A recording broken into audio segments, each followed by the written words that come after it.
Stephanie Usry, Radical Candor Coach. I want to share a story with you about a time that I received radically candid feedback and the impact that had on me and my career. Something to know about me before I get into this story is that I've always had a day job working in tech companies and startups, as well as my side hustle, doing executive coaching and radical candor training. In my last job, I was head of people for this incredibly fast-growing startup. And I oversaw all sorts of programs, everything from culture and values and organizational development to benefits and payroll and HR operations. And while there are some parts of this job I really loved, there are some parts that I just didn't have as much patience for. And it turned out that those pieces that I wasn't as excited about, well, my team was making some errors.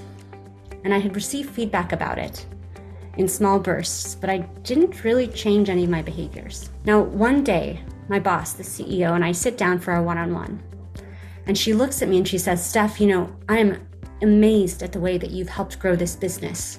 We've 10x'd in a year, and that's largely thanks to you and how you've led your organization.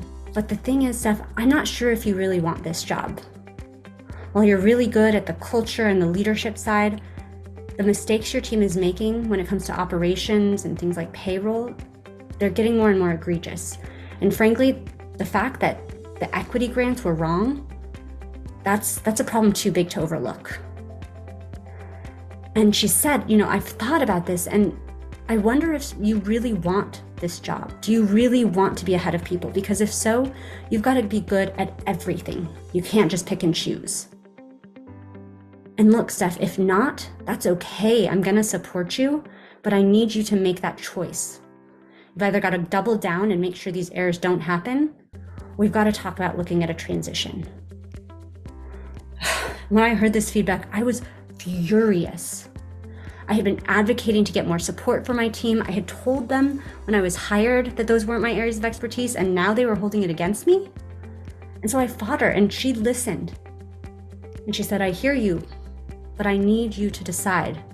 Do you want to be great at this, or is this the right thing for you to do?" I went away from that meeting angry, disappointed, and let down. But she kept following up with me saying, "Hey, have you thought about our conversation?" And I thought about it, and I reached out to mentors, and I talked to my friends, and I realized that maybe my dream to be an HR leader wasn't my dream after all. Maybe it was to go and focus on my business. And finally, I made the decision that she was right. We made a plan for my exit, and eventually I did transition to work for myself full-time.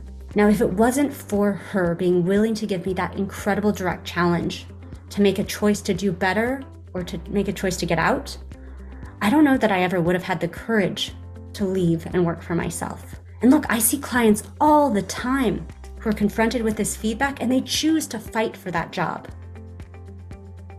But it's without having received the feedback, we can't be in choice. And that's why radical candor, being willing to show people that you care, but also give them the direct challenge, is so critical.